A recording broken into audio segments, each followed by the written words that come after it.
जो स्ट्रेटेजिक या कंपटीशन को डील करती है वो सबसे ज़्यादा रिसोर्स बेस्ड व्यू या रिसोर्स बेस्ड थ्योरी जो है वो उसको डिस्कस करती है। इनके पीछे थियरीज हैं, ये आरबीवी रिसोर्स बेस्ड व्यू का बता रहा है, ठीक है। और ये इसकी 4 कैरेक्टरिस्टिक्स हैं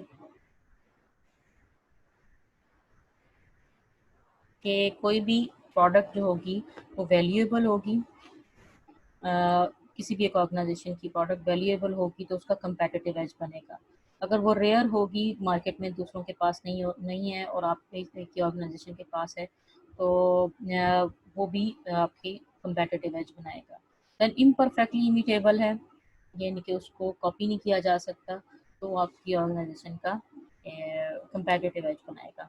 और नॉन सब्सटीट्यूटेबल है कि not able to replace by some other और नॉन रेयर रिसोर्सेज, ठीक है। ईआरबीवी यानी कि रिसोर्स बेस्ड व्यू एक बहुत बड़ा व्यू है, यानी थ्योरी है, जिसकी बेस की जो कंपेटिटिवनेस की थ्योरी के तौर पे बड़ा फेमस व्यू यानी कि थ्योरी समझी जाती है। और इस बेस के ऊपर ही जो हमारी स्ट्रेटेजिक मैनेजमेंट का है कॉन्सेप्ट, कि स्ट्रेटजी क्या चीज़ होती है। स्ट्रेटजी हमने बनानी है किसी भी एक ऑर्गेनाइजेशन में, keeping in mind the organisational resources और वो competitive होने चाहिए। तो यही चीज़ यानी कि ये जो रिसोर्स बेस्ड व्यू है, ये थियरी है कंपटीशन की। और इससे रिलेटेड आप लोगों ने कॉन्सेप्ट्स पढ़े हुए हैं, जिसमें आपके पोर्टर्स 5 फोर्सेस शायद आपको याद हो। पोर्टर्स अभी ऑपरेट कर रही है जो ऑर्गेनाइजेशन की एफसी मैकडोनल्ड उनके पास उनको कितनी थ्रेट है फ्रॉम द न्यू एंट्रेंट्स और जो भी दूसरे लोग हैं। और थ्रेट ऑफ, अब जिस तरह से यहाँ पे सब्स्टिट्यूट प्रोडक्ट्स है, थ्रेट ऑफ सब्स्टिट्यूट कितनी है कि आपको कि वो सब्स्टिट्यूट प्रोडक्ट या बर्गर के अलावा ये रेस्टोरेंट्स हैं जैसे, और खाने पीने की और फास्ट फूड आइटम्स हैं, जैसे से पास्ता और इससे रिलेटेड चीज़ें जो हैं, ये थ्रेट ऑफ सब्स्टिट्यूट है कि ये इसके सब्स्टिट्यूट जो खाने से रिलेटेड है, रेस्टोरेंट के अंदर जिसके अंदर सब ट्रेडिशनल कॉन्टिनेंटल और हर तरह की आ जाती हैं चीज़ें, और चाइनीज़ आ जाती हैं, ये थ्रेट ऑफ सब्स्टिट्यूट। अब उनको सब्स्टिट्यूट की थ्रेट कितनी है, और उसके बाद फिर बार्गेनिंग पावर ऑफ बायर कितनी है। अब बायर की कितनी बार्गेनिंग पावर का मतलब ये है कि वो कितना कर सकता है, यानी कि ज़ाहिर है कि जितनी चॉइसेस होंगी एक बायर के पास, जितनी एक प्रोडक्ट को आपकी ख़रीदना है, उसके पास कितनी जितनी ज़्यादा वो होंगी पावर होगी, बार्गेनिंग पावर, उतना ही आपको अपनी प्राइसेस को डाउन रखना पड़ेगा कि आप कंपटीशन को मेंटेन कर सकें या कंपटीशन को के साथ ऑपरेट कर सकें। तो बार्गेनिंग पावर अगर बायर की ज़्यादा होगी तो आपको ज़्यादा कंपटीशन उसी सूरत में होगी जब कंपेटिटर्स बहुत सारे हैं मार्केट के अंदर, यानी कि एक बायर के पास या कस्टमर के पास बहुत ज़्यादा चॉइस है कि वो मुख्तलिफ चीज़ों को ट्राई कर सकता है या खा पी सकता है। तो बार्गेनिंग पावर ऑफ बायर ये है कि फिर आपको बायर को सामने रख के कि वो किन प्रोडक्ट्स को ज़्यादा प्रेफर करता है, क्वालिटी प्रोडक्ट्स को या आपके लो प्राइस प्रोडक्ट्स को करता है प्रेफर। ये बार्गेनिंग पावर ऑफ बायर आ जाती है। अब बार्गेनिंग पावर ऑफ सप्लायर है कि अगर सप्लायर्स लिमिटेड हों, आप सपोज कि कुछ कस्टमर हैं और कुछ लोग हैं वो सिर्फ क्वालिटी प्रोडक्ट्स ही को प्रेफर करते हैं, तो इसका मतलब है कि सप्लायर्स कम हैं मार्केट के अंदर और कस्टमर्स ज़्यादा हैं। इसका मतलब है कि सप्लायर की पावर ज़्यादा है, ठीक है, तो बार्गेनिंग पावर ऑफ सप्लायर होगी वहाँ पर। देन जो लास्ट पॉइंट है इसका, इसमें रिवेलरी अमंग एग्जिस्टिंग कंपेटिटर्स या जितने भी इंडस्ट्री के अंदर ऑपरेट कर रहे होते हैं लोग, उनके दरमियान में रिवेलरी को जो डिस्कस करती है वो या जिनके कंपटीशन को जो डिस्कस करती है वो रिवेलरी है। उनके इंटेंस कितनी है और लोग कितने ज़्यादा उसके लिए कंसर्न है, ये आपका रिवेलरी अमंग एग्जिस्टिंग कंपेटिटर्स आएगा। तो उसकी इंटेंसिटी को ये स्टडी करती है। असल में ये पोर्टर्स 5 फोर्सेस कंपटीशन को ही स्टडी करता है। अब हम बात करेंगे organisation as an open system and close system. जब आप इसके अंदर देखते हैं input transformation process and output. जब हम ऑर्गेनाइजेशन के अंदर की बात करते हैं तो वो आपका ऑर्गेनाइजेशन को हम लोग as a close system deal कर रहे होते हैं या बात कर रहे होते हैं। जबकि जब हम एक ऑर्गेनाइजेशन को इन्वायरमेंट के पर्सपेक्टिव में इंटरनल प्लस उसकी जो बाहर की इन्वायरमेंट है, जब हम उसकी बात करते हैं तो उसको हम ऑर्गेनाइजेशन को एज एन ओपन सिस्टम बात करते हैं, जिसके अंदर सारे कंपेटिटर्स, आपके सारे स्टेक होल्डर्स इन्वॉल्व हो जाते हैं। इन्वायरमेंट में आपकी क्लाइमेट, आपके इन्वायरमेंटल कंडीशंस ये तो होती ही होती हैं, लेकिन स्टेक होल्डर्स जो कि किसी भी तरह से ऑर्गेनाइजेशन को इन्फ्लुएंस कर रहे होते हैं वो सब ही इसी एक्टिविटी में या ऑर्गेनाइजेशन के ओपन सिस्टम में इंक्लूड किए जाते हैं। तो ये स्लाइड भी आपने अच्छी तरीके से याद रखनी है कि organisation as an close system and an open system. अब हम बात करने जा रहे हैं स्ट्रेटेजिक इंटरवेंशन की, और स्ट्रेटेजिक इंटरवेंशन के अंदर हम लोग देखते हैं कि strategic interventions that link the internal functioning of the organization to the larger environment and transform the organization to keep pace with the changing conditions are among the newest additions to OD। और ये कि OD की ये नई addition है जो कि strategic changes की हम लोग as an organisation as an open system और बाकी की क्लोज सिस्टम और बाकी की कंपटीशन को के बारे में बात करते हुए आ रहे हैं। के अंदर क्या क्या चेंजेस आएंगी ड्यू टू ऑर्गेनाइजेशनल एक्टिविटीज। तो ये सारी चीज़ें implement organisation wide and bring about a fit between the organisation strategy, structure, culture and larger environment. Then interventions derived from the discipline of strategic management, organization theory, open system theory, ये जो हमने बात की है अभी ये open system theory है, and cultural anthropology। जो हम लोग strategic intervention को देखेंगे वो हमारी एक स्ट्रेटेजिक मैनेजमेंट जो कि मैंने ओवरऑल एक आरबीवी का आपको दिया है ओवरव्यू कि रिसोर्स बेस्ड व्यू जो कि कंपटीशन की थ्योरी है उसको डील करती है, उसके ओवरऑल हम लोग एक स्ट्रेटेजिक को देखेंगे। देन ऑर्गेनाइजेशन थ्योरी, ये ऑर्गेनाइजेशन होती है और उसमें उसका उसके अंदर जैसे हमने उसके पर्सपेक्टिव्स को डिस्कस किया हुआ है अपने बेसिक लेवल की कोर्स के अंदर।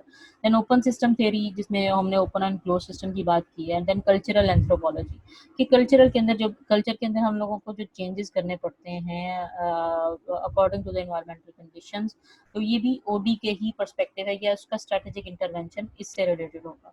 अब हम अगली स्लाइड के ऊपर जाते हैं। देन अब ये है कि major interventions for managing organisation and environment relationship जो कि है major intervention for changing organisation and environment relationship. अब अपने ऑर्गेनाइजेशन का एनवायरमेंट के साथ रिलेशनशिप इस्टेब्लिश करना है या उसको उसमें क्या क्या चीज़ें इन्वॉल्व हैं जो कि ये इसी का आपका हिस्सा है। वो इंटीग्रेटेड स्ट्रेटेजिक चेंज जिसमें दिस कॉम्प्रिहेंसिव बॉडी इंटरवेंशन यानी कि ये वाली जो स्ट्रेटेजिक इंटरवेंशन है describes how plan change can make a value added contribution to strategic management. अब आपका जो प्लान चेंज है, जो आप चेंज लाने जा रहे हैं overall throughout the organisation can make a valuable added contribution to strategic management कि वो वैल्यूएबल कैसे कंट्रीब्यूशन अपना दे सकेगा। और फिर then in it argues that business strategies and organizational systems must be changed together in response to external and internal disruptions. अब वो ये आर्ग्यू कर रहे हैं इस इंटरवेंशन में जिसमें इन्वायरमेंट आपकी इन्वॉल्व है, ऑर्गेनाइजेशन फंक्शंस इन्वॉल्व है कि business strategies and organization systems must be change together. अब वो आपको इन रेलिवेंस विद इन्वायरमेंट ही अपनी बिजनेस की पॉलिसीज जो ये स्ट्रेटजीज बनानी होती हैं। तो in response to external and internal disruptions जो भी आप डिस्टर्बेंसेस क्रिएट करोगे तो वो इन रेलिवेंस विद इन्वायरमेंट होनी चाहिए।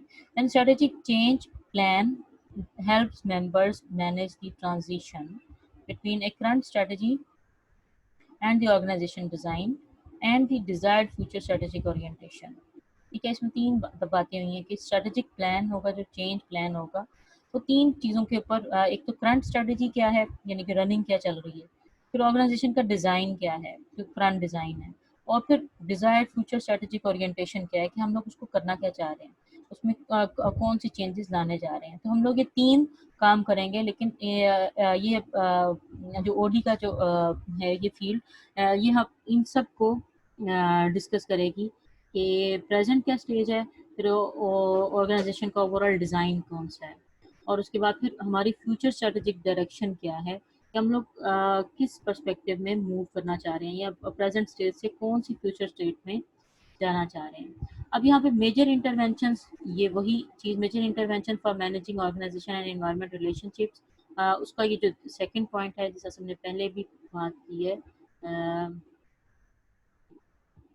इंटीग्रेटेड स्ट्रेटेजिक चेंज की, और ये दूसरा पॉइंट है ट्रांस ऑर्गेनाइजेशनल डेवलपमेंट, यानी कि the intervention helps organisations enter into alliances, ये अब वो जैसा से प्रेजेंट हमने डिज़ाइन देखा, अब अलायंसेस करने जा रहे हैं। सपोज ट्रांस ऑर्गेनाइजेशनल डेवलपमेंट आपने करनी है, और जो कि मर्जर्स, किसी किसी ऑर्गेनाइजेशन का दूसरी ऑर्गेनाइजेशन के साथ मर्जर है, देन अलायंसेस है या स्ट्रेटेजिक अलायंस जिस तरह से बना लेती हैं, पार्टनरशिप्स हैं, एंड देन जॉइंट वेंचर्स हैं to perform task to solve problem that are too complex for single organization to resolve.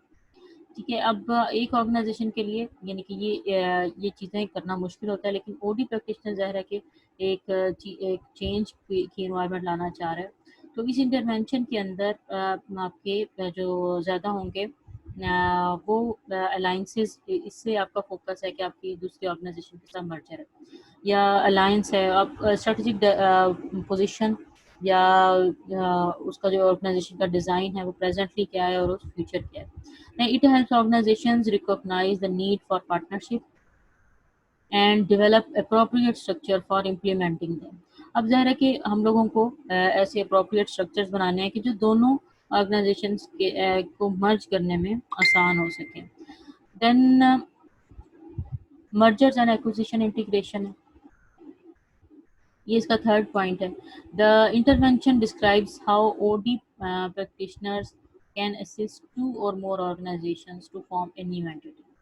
अब ऐसी intervention describes how OD practitioners can assist two or more organisation to form a new entity. अब ये OD practitioner ही का काम है कि वो किस तरह से इंटरवीन करेगा कि दोनों ऑर्गेनाइजेशंस आपस में मिल सकें।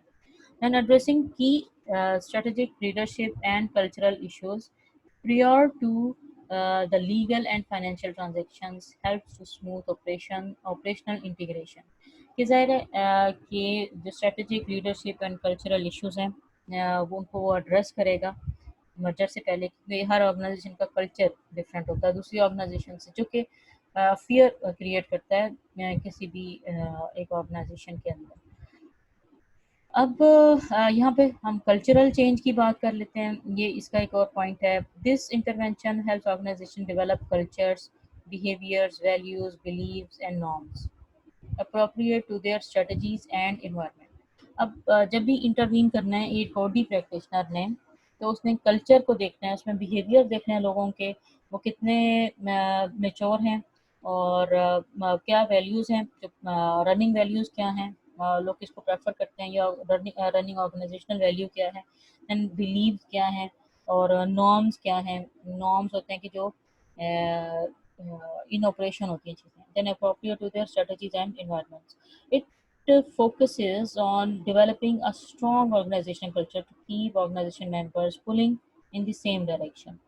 अब ऐसा स्ट्रॉन्ग ऑर्गेनाइजेशनल कल्चर उन्होंने डेवलप करना है एक ओडी प्रैक्टिशनर ने कि सभी के लिए एक डायरेक्शन हो जाए और सबके लिए स्मूथ हो जाए, स्मूथ फंक्शनिंग को इनकरेज किया जा सके। अब जैसे हमने मर्जर एंड एक्विजिशन की बात की है, तो वो एक हमने एज एन एग्जांपल बात की है कि हम लोग इंटरव्यू करने जा रहे हैं जहाँ पर मर्जर एंड एक्विजिशन की सिचुएशन है, और उसके उसके अलोंग हम लोग उसके अंदर कुछ ना कुछ चेंजेस चाहते हैं। Then intervention for transforming organizations. अब ट्रांसफॉर्मिंग ऑर्गेनाइजेशन के लिए क्या क्या चाहिए होंगे? Self designing organization. This change programme helps organization gain the capacity to alter them fundamentally. मुकम्मल तौर पे आपने उसको चेंज कर देना है। It is highly participative process involving multiple stakeholders in setting strategic direction and designing and implementing appropriate structures and processes। अब आप ज़ाहिर है कि मैंने भी जिस से बात की है, हमने मल्टीपल स्टेक होल्डर्स को इन बोर्ड लेना है, ऑन बोर्ड लेना, और उन मल्टीपल स्टेक होल्डर्स की पोजीशन और उनकी ऑर्गेनाइजेशन के अंदर ज़ाहिर है कि कोई ना कोई पोजीशन होगी या उनके जितना इन्फ्लुएंस होगा, तो अब हमने अपनी चीज़ों को उनके मुताबिक अलाइन करे होंगे। अब organizations learn how to design and implement their own strategic change. अब ऑर्गेनाइजेशन इस चीज़ से वो सीखेंगी कि how to design and implement their own strategic change. इधर के कल्चर के बारे में हम बात करेंगे, और कल्चर का जो चैप्टर है वो हम लोग इन डेप्थ उसको एनालिसिस भी करेंगे और इन डेप्थ स्टडी भी करेंगे। अब ये जो लास्ट पॉइंट है इसमें ज़रा इंटरवेंशंस फॉर ट्रांसफॉर्मिंग ऑर्गेनाइजेशंस, ये भी उसी का पॉइंट है, organization learning and knowledge management. अब ज़हरा हमने एक ऑर्गेनाइजेशन को एक लर्निंग ग्राउंड्स के ऊपर, जिसकी हम पहले भी बात करते हुए आ रहे हैं कि एक ऑर्गेनाइजेशन को लर्निंग बना देना है और उसके अंदर ऐसी कैपेबिलिटीज़ शामिल कर देनी है बीइंग एन ओडी प्रैक्टिशनर कि जो भी चेंज आता है इन्वायरमेंट के अंदर या एक ऑर्गेनाइजेशन के अंदर, तो वो उसको एक्सेप्ट करने के लिए हमेशा रेडी हों और न्यू स्किल्स को सीखने के लिए हमेशा तैयार हों और वो अडॉप्टिव टू चेंज हों।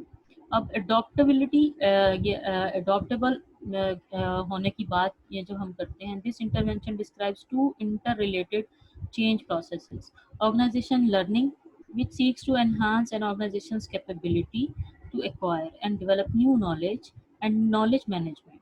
अब नॉलेज मैनेजमेंट का कॉन्सेप्ट ये है कि आपने पिछले नॉलेज आपके पास है, आपने उसकी बेस के ऊपर नए नॉलेज को प्रोड्यूस करना है, which focuses on how that knowledge can be organise and use to improve organisational performance. और वो हम लोग पुराने नॉलेज को या एक्सपीरियंसेस को किस तरह से यूज़ कर सकते हैं कि हम लोग उसके अंदर इनोवेशन या नए सिस्टम्स को इस्टेब्लिश कर सकें। Then these intervention move the organization beyond solving existing problem so as to become capable of continuous improvement. और आपने कॉन्टीन्यूस इम्प्रूवमेंट की तरफ अपनी ऑर्गेनाइजेशन को अलाइन करना है। अब इसके अंदर एक और, ये मैनेजिंग स्ट्रेटेजिक चेंज की जब हम बात करते हैं, अभी हम लोग बात करते हुए आ रहे हैं सिर्फ चेंज से रिलेटेड चीज़ों की हमने बात की है। Then change and evolve management needs to understand three considerations. The type of change जो कि रिक्वायर्ड है, वो कहते हैं नेचर ऑफ चेंज के ऊपर। अब नेचर ऑफ चेंज जो है वो इंक्रीमेंटल है या बिग बैंग है, उसके ऊपर डिपेंड कर रही होगी आपकी ऑर्गेनाइजेशन। देन रीअलाइनमेंट और ट्रांसफॉर्मेशन, ये दो हेड्स हैं, यानी कि ये एक्स एक्सिस पे रीअलाइनमेंट आपने करनी है या ट्रांसफॉर्म कर देना है मुकम्मल तौर पे। या इंक्रीमेंटल चेंज की बात है, चेंज हम लोग असल में करना क्या चाह रहे हैं, जैसे मर्जर एंड एक्विजिशन की बात की है, तो वो एक बिग बैंग टाइप होगा कि बिग बैंग में रिकंस्ट्रक्शन हो रही होती है और रिवॉल्यूशन हो रही होती है, यानी कि मुकम्मल तौर पर ही सिस्टम बदल गया और चीज़ों को मुकम्मल तौर पर ही आपने रीअलाइन कर दिया, तो ये एक बिग बैंग के अंदर आएगा। और जिसके अंदर रीअलाइनमेंट होती है हर चीज़ की, तो रिकंस्ट्रक्शन हो रही होगी हर डिपार्टमेंट के अंदर और हर ऑर्गेनाइजेशन के एस्पेक्ट के अंदर रिकंस्ट्रक्शन हो रही है। देन ट्रांसफॉर्मेशन के अंदर और बिग बैंग होगा तो रिवॉल्यूशन का कॉन्सेप्ट है। देन अगर जो एक चेंज की ये टाइप है कि जिसके अंदर हम लोग मर्जर एंड एक्विजिशंस कर रहे हैं, इसके अंदर ये वाली बिग बैंग वाली सिचुएशन है। अब एक और सिचुएशन है जिसके अंदर इंक्रीमेंटल है, यानी कि एक स्टेज के ऊपर है एक ऑर्गेनाइजेशन, सपोज एक गिफ्ट यूनिवर्सिटी है, वो एक खास पैटर्न के ऊपर चल रही है इंक्रीमेंटल। अब आप उसके अंदर उसको रीअलाइनमेंट कर रहे हैं, तो आपको अडॉप्टेशन की बात कर रहे हैं कि आपने उस चीज़ों को पहले अडॉप्टेबल बनाना है। अडॉप्टेशन का यहाँ पे करनी है इंक्रीमेंटल कि एक ख़ास लेवल पे एक ऑर्गेनाइजेशन काम कर रही है, आपने यहाँ से इसको एनहांस करना है, यानी कि उसकी क्वालिटीज़ को इम्प्रूव करना है, तो अडॉप्टेशन की बात कर रहे हैं। और जब हमने इसको इंक्रीमेंटल चेंज है और ट्रांसफॉर्मेशन है उसके अंदर, तो हम लोग उसमें इवोल्यूशन लेके आना चाह रहे हैं, ठीक है, इवॉल्व कर रही हैं, मतलब कि जिस तरह से थ्रू ग्रोथ होती है किसी भी एक ऑर्गेनाइजेशन की, तो ग्रोथ के कॉन्सेप्ट्स हैं, तो वो इवॉल्व कैसे हो रही है with the passage of time. और इंक्रीमेंटल के अंदर अडॉप्शन के आपने पुराने सिस्टम को अडॉप्ट करना है और नए सिस्टम की तरफ आपने मूव करना है, मतलब नए पर्सपेक्टिव को, नए आइडियाज़ को, नई चीज़ों को आपने एक्सेप्ट करना है। तो ये नेचर ऑफ चेंज के ऊपर है और ये स्कोप ऑफ चेंज जो है वो इंक्रीमेंटल या बिग बैंग और रीअलाइनमेंट और ट्रांसफॉर्मेशन से रिलेटेड है। देन द वाइडर कॉन्टेक्स्ट की जब हम बात करते हैं चेंज की, तो in large part cultural considerations होती हैं कि हम लोग कल्चर को अंडर कंसिडरेशन रखते हैं, जैसा अभी हमने बात की। देन टाइम अवेलेबल, कि आपके पास टाइम कितना अवेलेबल है, आपके पास जो एक्टिविटी है ऑर्गेनाइजेशन डेवलपमेंट की, उसके लिए उसके ऊपर बड़ा चेंज डिपेंड कर रहा होता है। देन कैपेसिटी, रिसोर्सेज, जिसके अंदर IT, information system, then management efforts, इन सब की बात है कि मैनेजमेंट एफर्ट्स कितनी पुट कर रही है, और वो कितनी ज़्यादा जो ऑर्गेनाइजेशन के जो लीडर्स हैं वो कितने ज़्यादा सीरियस हैं किसी भी चेंज को लाने के लिए।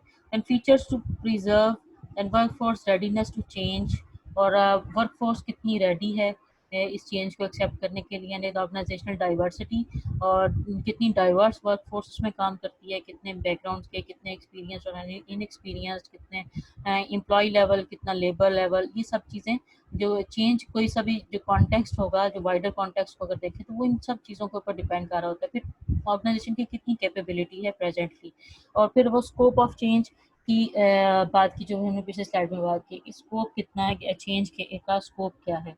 अब स्कोप जो है वो डिपार्टमेंटल, जिस तरह हम चेंज की बात करते हैं तो हम लोग स्कोप को तीन डिपार्टमेंट्स की का मर्जर हो रहा है। सपोज आईटी के सिर्फ टेक्निकल एस्पेक्ट्स का दो वो मर्जर हो रहा है, तो स्कोप ऑफ चेंज क्या है कि एक डिपार्टमेंटल है, या ओवरऑल डिपार्टमेंट्स जो हैं, या ओवरऑल एक ऑर्गेनाइजेशन दूसरी ऑर्गेनाइजेशन के साथ मर्ज करने जा रही है, तो यहाँ पे स्कोप कितना है, यानी कि एक डिपार्टमेंट को आपने रीन्यू करना है या डेवलप करना है, या आपने ओवरऑल एक ऑर्गेनाइजेशन को डेवलप करना है। अब ये फोर्स फील्ड एनालिसिस, जिसके अंदर हमने रिस्ट्रेनिंग फोर्सेस हैं, यानी कि जो रेजिस्ट करती हैं, या वो कहती हैं कि एक ये चीज़ ना हो, वो कंफर्टेबल होती हैं, उनका कंफर्ट जोन डेवलप हुआ होता है। तो स्ट्रेनिंग फोर्सेस हैं, और एक कुछ हैं ड्राइविंग फोर्सेस। ड्राइविंग फोर्सेस ज़ाहिर है ओडी प्रैक्टिशनर की होंगी, और रीस्ट्रेनिंग फोर्सेस में anxiety about the job security होगी, कि उनको कि ऑर्गेनाइज मेंबर्स के अंदर फियर होना कि और ये डिप्रेशन का एलिमेंट आ जाना कि उनकी जॉब रहेगी या नहीं रहेगी। And then change seems less stimulating, और जब यानी कि सब मोटिवेटेड नहीं है, उस चेंज को एक्सेप्ट नहीं कर सक रहे, या उनके सामने पिक्चर क्लियर नहीं है, तो वो भी एक रिस्ट्रेनिंग फोर्स है कि चेंज चीज लेस स्टिमुलेटिंग, ये चेंज होता हुआ नज़र नहीं आ रहा, ये डिस्ट्रक्शन होगी, या लोग इतने ज़्यादा ओरिएंट नहीं है। तो fear of loss of power and status, और ये भी जो एक्सपीरियंस एम्प्लॉयज़ हैं उनके अंदर होता है। एंड ड्राइविंग फोर्सेज है चेंज के, और जो मैनेजमेंट एजेंट्स हैं या ओडी प्रैक्टिशनर्स हैं, वो fresh challenge in the job लेके आना चाह रहे हैं, देन इम्प्रूव रिवॉर्ड्स को देखना चाह रहे हैं, देन इंक्रीज जॉब डिस्क्रिशन, यानी कि अब जो भी जॉब के अंदर उनकी पहले जॉब्स हैं, उनको उनका एनालिसिस करके उनको नए एवेन्यूज़ के ऊपर डेवलप करना चाह रहे हैं। ये ड्राइविंग फोर्स हैं जो कि ओडी प्रैक्टिशनर रीअलाइन कर रहे हैं इन चीज़ों को। Then styles of change management, there are main 5 styles हैं। स्टाइल है चेंज मैनेजमेंट के। अब ये डिपेंड करता है, ये तो हम लोग सिर्फ इसकी देख रहे हैं, जैसे एजुकेशन एंड कम्युनिकेशन, ये इनके अपने पहले एजुकेट करना है, जैसे रेडीनेस फॉर चेंज, एजुकेट किया जाता है, ट्रेन किया जाता है, कम्युनिकेट किया जाता है throughout the organization members. Style है एक, और फिर collaborative and collaboration and part बनाया जाता है, जैसे कोलैबोरेशन है उसके अंदर अब जैसे एजुकेशन और कम्युनिकेशन के अंदर परसुएशन का एलिमेंट करेक्टराइज बाय परसुएशन है, उनको कम्युनिकेट करना है अपने, और उनको तरगीब देनी है कि ये चीज़ें आ जाएंगी, उनको एजुकेट करना है कि ये आपके बेनिफिट के लिए। और अप्रोप्रिएट टू इंक्रीमेंटल, यानी कि जो हमने पहले बात की है इंक्रीमेंटल एंड अडॉप्टिव की, incremental change and willing staff, यानी कि अप्रोप्रिएट टू इंक्रीमेंटल चेंज के लिए होगा, एजुकेट किया जाएगा जिसमें, और कम्युनिकेट किया जाएगा। एंड कोलेबोरेशन, स्टाइल है collaboration and participate the members in the decision making, उसमें इन्वॉल्विंग दोज अफेक्टेड, आपने सिर्फ उनको इन्वॉल्व करना है जो कि इफेक्ट हो रहे हैं।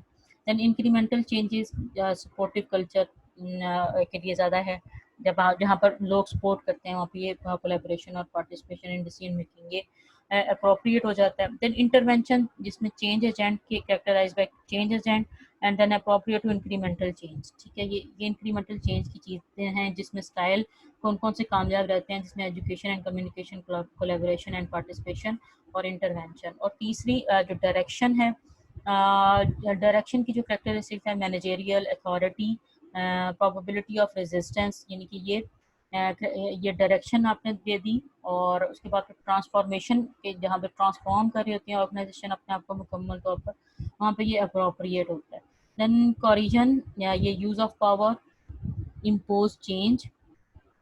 अब यूज़ ऑफ आपने पावर कितनी दी है ऑडी प्रैक्टिशनर को या चेंज मैनेजमेंट एजेंट को, और और टाइम्स ऑफ क्राइसिस, यानी कि अप्रोप्रिएट फॉर टाइम्स ऑफ ये क्राइसिस आ गए हैं, या लोगों के अंदर इस चीज़ का एलिमेंट बढ़ना शुरू हो गया है, डिप्रेशन का या दूसरी चीज़ें, तो टाइम्स ऑफ क्राइसिस, या ऑर्गेनाइजेशन की ओवरऑल प्रॉफिटेबिलिटी बहुत डाउन जा रही है और डाउन साइजिंग का एक सिचुएशन आ गई है,